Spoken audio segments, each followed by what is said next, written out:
Support WrestleTalk! Order the magazine using the link below. Triple H was one part of a group that would be a pivotal role in the early days of WWF's Attitude Era. Along with Shawn Michaels and Chyna, D-Generation X became huge merchandise seller and told an entire generation to suck it. In the 2000s, he would form a new stable with Ric Flair, Batista, and Randy Orton, a group that launched the careers of the Animal and the Viper. But there was one more stable that Triple H nearly joined. A stable that was just as revolutionary in the 90s as DX. I am Luke Owen, and this is how Triple H nearly joined the New World Order.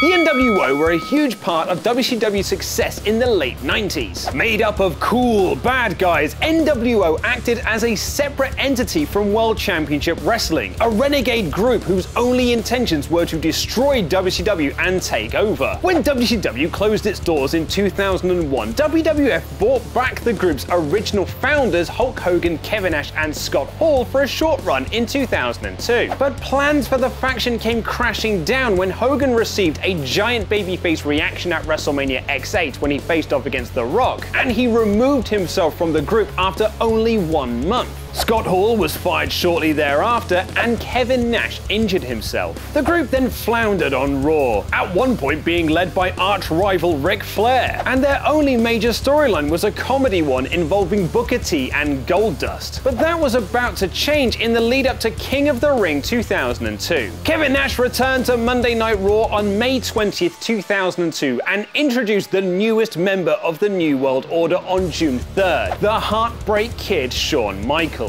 It was another way to introduce a new old character back into the fold. The last time that Shawn and Nash were in WWF, they were together. They were feuding against each other, but everyone knew the clique and the friendship between Kevin Nash and Shawn Michaels. So it was a way to kind of reintroduce him. HBK had been on the sidelines for several years following a career-threatening back injury, and he became the first wrestler who didn't perform for WCW to join the illustrious group. Their first course of action was to hire another new member, their clique buddy Triple H. At King of the Ring 2002, just before his undisputed WWE Championship match against The Undertaker, Triple H ran into Michaels, Nash, X-Pac, and Big Show backstage, with HBK offering their assistance should he need it. The plan was to build towards Vengeance, where Triple H would turn down the offer of joining the NWO and would then have a match with Kevin Nash at SummerSlam. Later down the line, Triple H would then turn heel and join the group, with the trio dominating Raw as an unstoppable team. This storyline began on July 8th, 2002, with Shawn Michaels offering Triple H that spot in the group. But on that same show, it all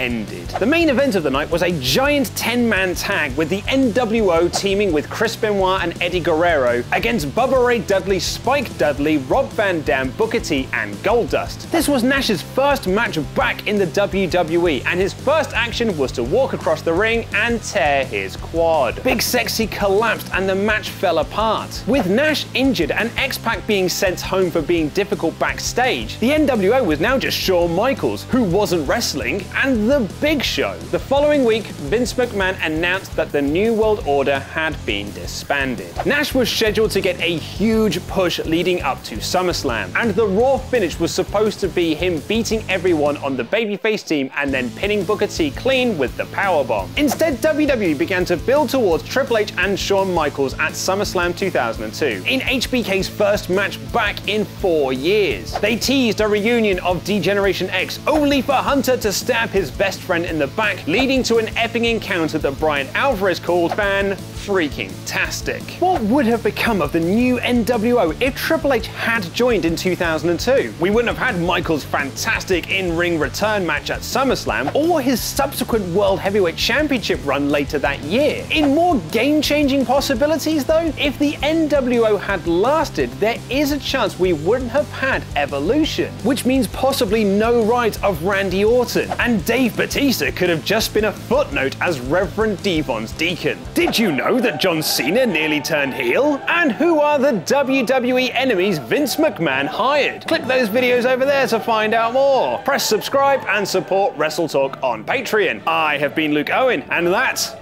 was wrestling.